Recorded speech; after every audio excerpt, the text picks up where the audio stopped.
Welcome you all for the course of dimensional model analysis for fluid mechanics and machinery. I am myself P. Gautam Ram Karthik, Assistant Professor in Government College of Engineering, Dharmapuri. This course is for second year mechanical engineering, fluid mechanics and machinery, but this unit is common for both civil and mechanical engineering students. So both department students can also use the video for getting some basic knowledges about dimension model analysis. Okay.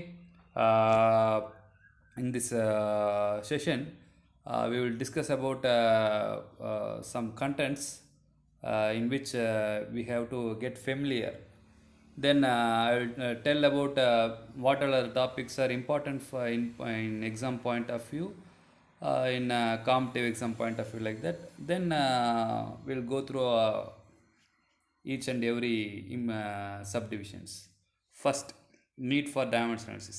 Dimension analysis எதுக்காக பண்ணுறோம் அப்படிங்கிற ஒன்றுங்க.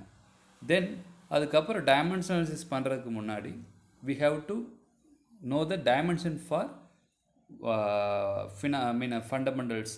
For example, fundamental dimensions, mass and length and time, MLT. இதுவும் தென் நம்ம use பண்ணுற units எல்லாம் இருக்கு இல்லைங்களா, நம்ம வேரியஸ் ஃபோர்ஸஸ், ப்ரெஷர்ஸ், இதனுடைய டைமென்ஷன்ஸ் எல்லாம் என்ன அப்படிங்கிறதெல்லாம் டிரைவ் பண்ணணும். தென் அதை வச்சுக்கிட்டு தென் ரேலிக்ஸ் மெத்தட், பக்கிங்ஹாம் பை தியரம் அப்படின்னு இந்த ரெண்டு மெத்தட்ஸ் இருக்குங்க. இந்த ரெண்டு மெத்தட் தான் டைமென்ஷன் அனாலிசிஸ் பண்ணுறதுக்கான பேசிக்கான மெத்தட். ஓகே. தென் அதுக்கப்புறம் மாடல் அனாலிசிஸ் அப்படிங்கிறத என்ன அப்படிங்கிறத நம்ம பார்த்து பண்ணுவோம். அது அப்புறம் அதில் வந்து சிமிலாரிட்டிஸ் அப்படிங்கிறது என்னங்கிறதும், தென் ஃபோர்ஸஸும் எந்தெந்த டைமென்ஷனல் அனாலிசிஸ் நம்பர் வந்து மாடல் அனாலிசிஸ்க்கு யூஸ் பண்ணுவாங்க அப்படிங்கிறதையும் பார்ப்போம். Specially for civil engineering and mechanical engineering point of view, Froude model and Reynolds model, இந்த ரெண்டும் வந்து ரொம்ப முக்கியமானது. அதை பற்றி வந்து என்ன அப்படிங்கிறத நம்ம பார்க்கலாம்.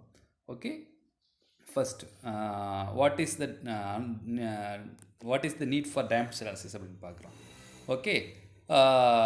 நம்ம ஒன்றும் இல்லைப்பா, ஃபார் எக்ஸாம்பிள் இப்போது அவர் ஏஜ், நம்ம ஏஜ் இப்போது என்ன அப்படின்னு பார்க்கும்போது, ஸ்டூடெண்ட்ஸ் உங்களோட ஏஜில் எவ்வளோ அப்படின்னு கேட்கும்போது ஒரு 19, 20 அந்த மாதிரி இருக்குன்னு வச்சுக்கலாம். இப்போது நீ வந்து ஒரு 5 வயசு இல்லை 6 வயசு பையனுக்கு நீ வந்து என்ன பண்ணணும் அப்படின்னு கேட்கும்போது, ஏதாவது ஒரு எக்ஸ்பெரிமெண்ட் பண்ணணும். 5 வயசில் பையனுக்கு தேவைப்படுற ஒரு விஷயத்தை நீ கண்டுபிடிக்கணும். அப்போது நீ உன்னை வந்து 5 வயசு பையனாக மாற்றிக்கணும். அப்படி ஒன்று நீ 5 வயசு பையனாக மாற்றும்போது நீ என்ன பண்ணுவ? இப்போ ஃபார் எக்ஸாம்பிள் உனக்கு மீசம் முளைச்சிருக்கும், இல்லை ஃபார் எக்ஸாம்பிள் என்ன சொல்கிறது, உனக்கு ஹேர்லாம் நல்லா கட் பண்ணியிருப்பேன். இதே மாடல் அப்படியே மாற்ற மாட்டேன். அப்படியே உன்னை ஜஸ்ட்டு டைமென்ஷன் வைஸ் அப்படியே குறைச்சா மட்டும் போதாது. ஃபார் எக்ஸாம்பிள் இப்போ உன்ட்ட ஸ்ட்ரென்த் அதிகமாக இருக்கும், ஆனால் ஃப்ளெக்சிபிலிட்டி கம்மியாக இருக்கும். ஆனால் குழந்தையாக இருக்கும்போது ஃப்ளெக்சிபிலிட்டி அதிகமாக இருக்கும், ஸ்ட்ரென்த் கம்மியாக இருக்கும். ஸோ உன்னை டைமென்ஷன் வைஸ் சின்னது பண்ணால் மட்டும் போதாது, அதுக்குன்னு இருக்கக்கூடிய அந்த பேசிக் ப்ராப்பர்ட்டிஸையும் என்ன பண்ணணும் அப்படின்னு கேட்கும்போது கன்சிடர் பண்ணி மாற்றணும். ஸோ அதுக்கு தான் வந்து என்ன பண்ணுவோன்னா இந்த டைமென்ஷன் அனாலிசிஸ் அப்படிங்கிறத பண்ணுவோம். இங்கே பார்த்தீங்கன்னா தெரியும், அதுதான் many practical engineering problems involving fluid mechanics can be solved by equation and analytical procedures. வெறும் ஈக்குவேஷன்ஸ், அனலிட்டிக்கல் ப்ரொசீஜர்ஸை வச்சே maximum of problems can be solved. Some ப்ராப்ளமில் அனலிட்டிக்கல் சொல்யூஷன்ஸ் வந்து சால்வ் பண்ணுறது அப்படிங்கிறது என்ன அப்படின்னு கேட்கும்போது கொஞ்சம் கஷ்டமாக இருக்கும். In that case we have to do experimental analysis. For experimental analysis we have to create a model. ஒரு மாடல் இருந்தால் தான் என்ன பண்ண முடியும்னா எக்ஸ்பெரிமெண்ட்ஸாக இது பண்ண முடியும். For example fluid mechanics lab நீங்கள் வந்து venturi meter, orifice meter, pumps, turbines, இதை பற்றிலாம் படிக்கணும். ஆக்சுவலாக டர்பைன்ஸ் அப்படிங்கிறது எவ்வளோ பெரிய சைஸ் இருக்கும் அப்படின்னு கேட்டிங்கன்னா ரொம்ப பெருசாக இருக்கும். பட் அவ்வளோ பெரிய டர்பைனை கொண்டு வந்து அதுக்காக நீங்கள் டர்பைனை பற்றி படிக்கணும்னா டர்பைன் மாதிரி சின்னதாக ஒரு மாடல் பண்ணணும். ஸோ அந்த மாதிரி இதுக்கெல்லாம் நம்ம வந்து என்ன பண்ணணும், டைமென்ஷன் அனாலிசிஸ் யூஸ் பண்ணணும். ப்ளஸ் டர்பைன்ஸ்க்கு, பம்ப்ஸ்க்குன்னு சம் ஃபார்முலாஸ் எல்லாம் டிரைவ் பண்ணுவீங்க. அந்த ஃபார்முலாஸ் எல்லாம் கரெக்ட் தானா அப்படிங்கிறத நீங்கள் எக்ஸ்பெரிமெண்ட் பண்ணியும் என்ன பண்ணணும் அப்படின்னு கேட்கும்போது வெரிஃபை பண்ணணும். ஸோ அதுக்காக வந்து நீங்கள் என்ன பண்ணணும்னா எந்தெந்த பேராமீட்டர்ஸ் எல்லாம் நமக்கு முக்கியம் அப்படிங்கிறத தெரியணும் இல்லைங்களா. அதெல்லாம் அரைவ் பண்ணுறதுக்கான டெக்னிக்ஸ் தான் என்ன டெக்னிக்ஸ் அப்படின்னு பார்க்கும்போது இந்த டைமென்ஷன் அனாலிசிஸ். ஓகே. இங்கே பாருங்கள், an obvious goal of any experiment is to make the results as widely applicable as possible. Just எக்ஸ்பெரிமெண்டலாக நீ கிடைக்கிற ரிசல்ட்டும் அனலிட்டிக்கல் ரிசல்ட்டும் மேட்ச் ஆகணும் இல்லைங்களா. So what are the parameters involved in that equation. For example நமக்கு பேசிக்காக ஒரு ஈக்குவேஷன் என்ன அப்படின்னு கேட்டிங்கன்னா Newton's second law d'Alembert's principle பார்க்கும்போது F is equal ma அப்படின்னு ஒன்று படிச்சிங்க. Force equal to mass times acceleration. அந்த ஈக்குவேஷனை நீங்கள் மேத்தமெட்டிக்கலாக டெரைவ் பண்ணால் மட்டும் போதாது, அது என்னவாகவும் இருக்கா அப்படின்னு செக் பண்ணணும். அப்படின்னு கேட்கும்போது மேத்தமெட்டிக்கலாக டெரைவ் பண்ண மாதிரி இது எக்ஸ்பெரிமெண்டலாகவும் அது கரெக்டாக இருக்கா அப்படிங்கிறத ப்ரூஃப் பண்ணி காட்டணும். ஓகே, ஸோ இதுக்காக தான் என்ன பண்ணுறோம் அப்படின்னு கேட்கும்போது நம்ம வந்து டைமென்ஷன் அனாலிசிஸ் பண்ணுறோம். To achieve this goal the concept of similitude is nothing but என்ன அப்படின்னு கேட்கும்போது மாடலை உருவாக்கி நம்ம டெஸ்ட் பண்ணுறோம். Dimension analysis to predict the physical parameter that will significantly influence phenomenon under study. For example நம்ம உதாரணத்துக்கு நீங்கள் இன்னும் அந்த யூனிட் படிச்சிருக்க மாட்டீங்க. செகண்ட் யூனிட்டில் head loss due to friction அதுக்கு ஃபார்முலா படிப்பீங்க. உதாரணத்துக்கு FL_V²/2GD. இல்லைன்னா உனக்கு ஃபார் எக்ஸாம்பிள் பெண்டுலம் தெரியும் இல்லைங்களா. இந்த இதில் எல்லாம் பார்த்தீங்கன்னா ஜஸ்ட்டு பெண்டுலமோட பெண்டுலம் கூட வேணாம், ஒரு சிம்பிளான எக்ஸாம்பிள்கிட்ட இந்த F is equal to ma எடுத்துக்கங்க. F is equal to ma பார்த்தீங்கன்னா ஃபார் எக்ஸாம்பிள் ஒருத்தனை நான் வந்து ஒரு கல் எடுத்து அடிக்கிறேன், அது அவனுக்கு எப்படி வலிக்கும் அப்படின்னு கேட்கும்போது நான் எவ்வளோ ஆக்ஸலரேஷன் கொடுக்குறேங்கிறதும் அதை அஃபெக்ட் பண்ணும். ஓகே, ஒரு கல் எடுத்துக்கிட்டு நான் கம்மியான ஆக்ஸலரேஷனில் அடித்தா அவனுக்கு கம்மியாக வலிக்கும், அதிகமான ஆக்ஸலரேஷன் அடித்தா அதிகமாக வலிக்கும்.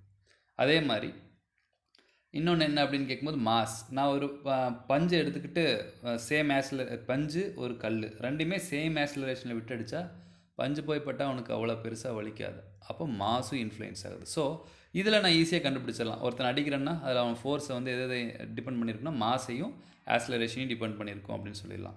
ஆனால் புதுசாக ஒரு ஃபார்முலா இருக்குது, நீ டிரைவ் பண்ணணும் அப்படின்னு பார்க்கும்போது அதை எதெல்லாம் டிபெண்ட் பண்ணியிருக்கு அப்படிங்கிறது உன்னால் கண்டுபிடிக்க முடியாது. அப்போ எந்தெந்த பேராமீட்டர்ஸ்லாம் இருக்கோ எல்லாத்தையும் நம்ம கொண்டு வருவோம். கொண்டு வந்துட்டு அந்த பேராமீட்டருக்கு இருக்கக்கூடிய ரிலேஷன்ஷிப் என்ன அப்படிங்கிறத நம்ம கண்டுபிடிப்போம். இதை வந்து இப்போ நான் சொன்ன இந்த பாயிண்ட் உங்களுக்கு இப்போ புரியலினாலும் then we will understand later. ஓகேங்களா. நெக்ஸ்ட் டைமென்ஷன் அனாலிசிஸ் அப்படின்னு கேட்கும்போது என்ன அப்படின்னு கேட்கும்போது ஃபஸ்ட்டு வந்து in dimension analysis first predict the physical parameter that will influence the flow. For example உங்களுக்கு எடுத்துக்கிட்டிங்கன்னா நீங்கள் ஒரு பேசிக் ஃபார்முலா படிப்பீங்க, discharge equal to area times velocity. உதாரணத்துக்கு ஒரு ஆற்றுல தண்ணி போகுது, அந்த வாட்டர் ஃப்ளோ ஆகிட்டு இருக்கும்போது அதில் வந்து எவ்வளோ டிஸ்சார்ஜ், உதாரணத்துக்கு வினாடிக்கு இவ்வளவு கனஅடி தண்ணீர் வருகிறது மேட்டூருக்கு, வினாடிக்கு இவ்வளோ கனஅடி திறந்து விடப்படுகிறது அப்படிங்கிறேன். அப்போ அதை நான் எதை பொறுத்து மாறும் அப்படின்னு கேட்கும்போது ஒன்று ஏரியா, அந்த சேனலோட ஏரியா, தண்ணி வர ஏரியா இருக்கு இல்லைங்களா, அது அதிகமாச்சுன்னா இது டிஸ்சார்ஜ் அதிகமாக இருக்குது. ஆழம் கம்மியாக இருந்துச்சுன்னா டிஸ்சார்ஜ் கம்மியாக இருக்குது. அப்புறம் இன்னொன்று வெலாசிட்டி, கம்மியான ஏரியாலே நீ என்ன பண்ணலாம், நிறையா வெலாசிட்டி விட்டு விடலாம். ஸோ எந்தெந்த பேராமீட்டர்ஸ் எல்லாம் வந்து இன்ஃப்ளூயன்ஸ் ஆகுது அப்படிங்கிறத வந்து ஃபஸ்ட்டு நம்ம ப்ரெடிக்ட் பண்ணி அப்புறம் அதுக்கு இடையில ரிலேஷன்ஷிப்பை உருவாக்கணும். ஓகே, இது வந்து ரொம்ப முக்கியமானது. நல்லா இது வந்து ஃபார் எக்ஸாம்பிள் யாராவது ரிசர்ச் பண்ணணும், மாடல்ஸ் எல்லாம் பண்ணணும் அப்படின்னு பார்க்கும்போது இந்த அனாலிசிஸ்லாம் ரொம்ப முக்கியம். இங்கே பாரு, மொத்தம் வந்து 2 டைப் ஆஃப் டைமென்ஷன்ஸ் இருக்குது. ஃபஸ்ட்டு என்ன டைமென்ஷன் அப்படின்னு கேட்டிங்கன்னா fundamental dimensions. Then secondary dimensions are derived quantities. இந்த இம்பார்ட்டண்டான 2 மார்க்ப்பா இது. Fundamental what are the basic 3 fundamental dimensions அப்படின்னு கேட்பாங்க. 3 தான், time, distance L, mass M. டைம்னா கேபிட்டல் டி, டிஸ்டன்ஸ்னால் கேபிட்டல் எல், மாஸ்னா எம். இந்த 3 தான் ஃபண்டமெண்டல் குவான்டிட்டிஸ். இதை யூஸ் பண்ணி டெரைவ் பண்ணுறது எல்லாமே என்ன குவான்டிட்டிஸ் அப்படின்னு கேட்கும்போது செகண்டரி டைமென்ஷன் ஆர் டெரைவ்டு குவான்டிட்டிஸ்னு சொல்லுவாங்க. ஓகே, ஃபார் எக்ஸாம்பிள் அதாவது வந்து those are quantities which possess more then 1 fundamental dimensions. உதாரணத்துக்கு வெலாசிட்டி, எனக்கு வெலாசிட்டியோட யூனிட் என்னன்னு தெரியும் இல்லைங்களா. வெலாசிட்டிங்கிறது என்னங்க, டிஸ்டன்ஸ் பை டைம். அப்போ டிஸ்டன்ஸோட யூனிட் என்ன அப்படின்னு கேட்கும்போது மாஸ், டைமோட யூனிட் என்ன அப்படின்னு கேட்கும்போது டி. ஸோ அதனோட யூனிட் என்ன, மீட்டர் பர் செகண்ட். உடனே மீட்டர்னா எம்னு போட்டுறக்கூடாது. ஓகே, மீட்டருங்கிறது மீட்டர் அப்படிங்கிறது டிஸ்டன்ஸ். ஸோ எல், செகண்ட்ஸ்ன்னு போட்டிருக்கு, செகண்ட்னு என்ன அர்த்தம், டைம். ஸோ அதனுடைய வெலாசிட்டியோட டைமென்ஷன்னா L/T. Then I know what is acceleration. Acceleration அப்படிங்கிறது என்ன அப்படின்னு கேட்கும்போது வெலாசிட்டி பை டைம்னு சொல்லலாம், இல்லை டிஸ்டன்ஸ் பை டைம் ஸ்கொயர்னு சொல்லலாம். அப்போ அதனுடைய யூனிட் வந்து மீட்டர் பர் செகண்ட் ஸ்கொயர். அதனுடைய டைமென்ஷன் என்ன? L by T square. Like the density first யூனிட்டில் நீங்கள் படிச்சிருப்பீங்க, எம் கௌதமன் அப்படிங்கிற சார் வந்து எடுத்துருப்பாருங்க. அதில் வந்து உங்களுக்கு தெரியும் density is equal to mass per volume, mass by volume. எனக்கு வால்யூம்னு தெரியும் மீட்ரு க்யூப், அதனுடைய யூனிட், மாஸோட யூனிட் கிலோகிராம். ஸோ அப்போ அதனுடைய டைமென்ஷன் என்ன? மாஸ்க்கு எம், ஐ மீன் இது கேஜிக்கு எம் பை டிஸ்டன்ஸ் க்யூப், டிஸ்டன்ஸை வந்து எல் க்யூப்னு சொல்லுவோம். ஓகே, ஸோ இந்த மூணுமே என்ன அப்படின்னு கேட்டிங்கன்னா என்ன குவான்டிட்டிஸ்னு சொல்லுவாங்க? Derived quantity. ஏன் சார் டெரைவ்டு? இதில் எல்லும் இருக்குது, டியும் இருக்குது. அதே மாதிரி டென்சிட்டியில் எடுத்துக்கிட்டால் எம் இருக்குது, எல் இருக்குது. ஸோ இதனால தான் இது என்ன குவான்டிட்டிஸ் அப்படின்னு சொல்லுவோம் அப்படின்னு கேட்கும்போது டெரைவ்டு குவான்டிட்டிஸ் அப்படின்னு சொல்லுவோம். இதுதான் பேசிக் டெரைவ்டு குவான்டிட்டிஸ். நல்லா பார்த்துங்க. First geometric properties. ஏரியா வந்து metre square, centimetre square, whatever maybe. So L square. Length metre, L. Volume metre cube, centimetre cube, litre, இதெல்லாமே இதில் வரும். So capital L cube. Then kinematic quantities என்ன அப்படின்னு கேட்டால் velocity. So metre per second. அப்போ அதனுடைய டைமென்ஷன்னா L by T. L by T என்னென்னு எழுதலாம்? எல் டி இன்வர்ஸ் அப்படின்னு எழுதுவேன். இது உங்களுக்கு நல்லாவே தெரியும். தென் ஆக்சலரேஷனுக்கு L by T square. I mean அதனுடைய யூனிட் என்னென்னா மீட்டர் பர் செகண்ட் ஸ்கொயர்ப்பா. மீட்டர்னால் டைமென்ஷன் வந்து எல், செகண்ட்னா அதனோட dimension T. So L by T square. So L dot T power -2. Then டிஸ்சார்ஜ்னா மீட்ரு க்யூப் பர் செகண்ட் அதனோட யூனிட். ஸோ மீட்ரு க்யூப் அப்படின்னு பார்க்கும்போது எல் க்யூப் பை டி, அதுதான் பண்ணியிருக்கோம். கினமேட்டிக் விஸ்காசிட்டி அப்படிங்கிறது என்ன அப்படிங்கிறது நீங்கள் வந்து ஃபஸ்ட் யூனிட்டில் படிச்சிருப்பீங்க. அதனோட யூனிட் பாய்ஸ்னு சொல்லுவோம், இல்லை மீட்டர் ஸ்கொயர் பர் செகண்ட்னு சொல்லுவோம். So L square by T. So L square dot T inverse. Angular velocity அப்படிங்கிறது என்னென்னா, உதாரணத்துக்கு உங்கள் பைக்கிலெல்லாம் முன்னாடி காட்டும்ல, அந்த மீட்டர்லேயே இருக்கும்ல, ஆர்பிஎம் அப்படின்னு போட்டிருப்போம், ரெவல்யூஷன் பர் மினிட். ஓகே, அப்போ பர் மினிட், அப்போ அதனோட யூனிட்னா 1 by time, mean 1 by second, இல்லை ரெவல்யூஷன் பர் செகண்ட் அப்படின்னு கூட சொல்லலாம். ஓகே, அதனால தான் அதை வந்து 1 பை எஸ்ன்னு போட்டிருக்கேன். 1 பை எஸ் அதனோட யூனிட்னா டி இன்வர்ஸ். இதெல்லாம் கினமேட்டிக். சம்டைம்ஸ் எக்ஸாம்ஸில் 2 மார்க்கில் என்ன கேட்பாங்கன்னா, எதர் பேசிக் டைமென்ஷன்ஸ் கேட்பாங்க, இல்லை ஆக்சலரேஷன், டிஸ்சார்ஜ், கினமேட்டிக் விஸ்காசிட்டி, இதனோட டைமென்ஷன்ஸ் எழுது அப்படின்னு கேட்பாங்க. டைமென்ஷன்ஸ் எழுதுன்னு கேட்டாங்கன்னா நீங்கள் எம்எல்டியில் தான் எழுதணுமே தவிர, நீங்கள் அதனோட யூனிட்ஸான metre square per second, metre per second, metre per second ஸ்கொயர்னு போட்டிருக்கூடாது. டைமென்ஷன்ஸ் கேட்கும்போது டைமென்ஷன்ஸ் தான் எழுதணும். யூனிட்ஸ் கேட்டால் தான் யூனிட்ஸ் எழுதணும். ஓகே, நெக்ஸ்ட் டைனமிக்கில் என்னென்னு இருக்குன்னா ஃபோர்ஸ். எனக்கு ஃபோர்ஸ்னால் எனக்கு தெரியும், F is equal to MA நீங்கள் படிச்சிருப்பீங்க. அதில் மாஸுக்கு எம்மு இல்லைங்களா. இங்கே வந்து நான் என்ன சொல்லியிருக்கேன், ஒரு தப்பு பண்ணியிருக்குங்க, சாரி, இந்த இடத்துல ஒரு சின்ன மிஸ்டேக் இருக்குது. ஃபோர்ஸுக்கு பாருங்கள், F is equal to MA. எம்முக்கு எம். ஆக்சலரேஷனுக்கு என்ன வரும்? இதுக்கு முன்னாடி ஸ்லைடில் படிச்சிருப்போம் இல்லைங்களா. ஆக்சலரேஷன் இஸ் என்ன அப்படின்னு பார்த்தீங்கன்னா எல் பை என்ன வருங்க, இங்கே பார்த்தீங்கன்னா தெரியும், எல் பை டி ஸ்கொயர்னு வந்திருக்கும். ஸோ எம்எல் டி பவர் -2 தான் வந்து ஃபோர்ஸ். ஓகே, இங்கே நான் மிஸ்டேக் பண்ணியிருக்கேன். Just correct for force ML T power -2. Density already நான் பார்த்துருக்கோம், மீட்டர் பர் எல் கியூப், அது கரெக்டு. தென் ப்ரெஷர், உனக்கு தெரியும் ப்ரெஷரோட யூனிட் என்னென்னா நியூட்டன் பர் மீட்டர் ஸ்கொயர். மேலே நியூட்டனுக்கு நம்ம பார்த்தோம், ML T power -2 divide by என்ன வரும் அப்படின்னு கேட்கும்போது இது வரும். So ML power -1 T power -2ன்னு வரும். ஓகே, ஃபோர்ஸுக்கு மட்டும் நான் தப்பாக இருக்குங்க, எம்எல் டி பவர் -2. தென் எனர்ஜிங்கிறதுனா நியூட்டன் மீட்டர். நியூட்டனோடது எம்எல் டி பவர் -2ன்னு நான் சொன்னேன், அதோட மீட்டர் எல்ல பெருக்குனிங்கன்னா வரும். தென் பவர் அப்படிங்கிறது newton metre per second or watt. Then kinematic viscosity, bulk modulus, like that. இது எல்லாத்துக்கும் நம்ம டெரைவ் பண்ணுவோம். ஸோ இந்த டெரைவேஷன்ஸ் இதை நீங்கள் நல்லா புரிஞ்சுக்கிட்டிங்கன்னா தான் உங்களால் இது பண்ண முடியும். ஃபார் எக்ஸாம்பிள் ப்ரெஷர் அப்படின்னா அதனுடைய டைமென்ஷன் என்ன உனக்கு தெரியணும், ML power -1 T power -2. Again I am repeating, I did a mistake for force. For force, ml t power -2 is a unit dimension, not ml t power -1. All remaining things are correct. Okay, இவ்வளோதான். So this is for part 1.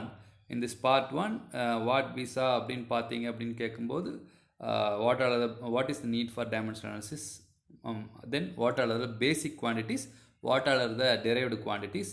Then in basic quantities நம்ம என்ன பார்த்தோம் அப்படின்னு கேட்கும்போது என்ன mass, length, time.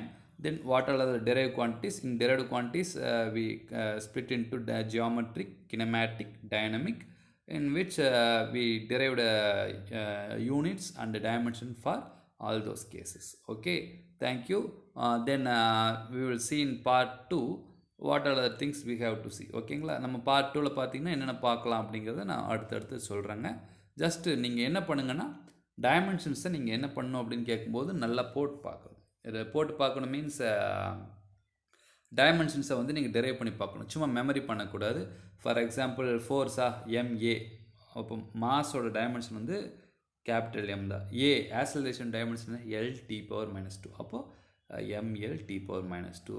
Pressure அப்படிங்கிறது என்ன, force by area எனக்கு தெரியும். அப்போ ஃபோர்ஸோட unit MLT⁻² dimension divide by area, ஏரியாவோட யூனிட் L². போட்டால் உனக்கு என்னாகும் அப்படிங்கிறது நீங்கள் ஒவ்வொன்றா டெரைவ் பண்ணி பார்க்கணும். Okay, we will meet you in part 2.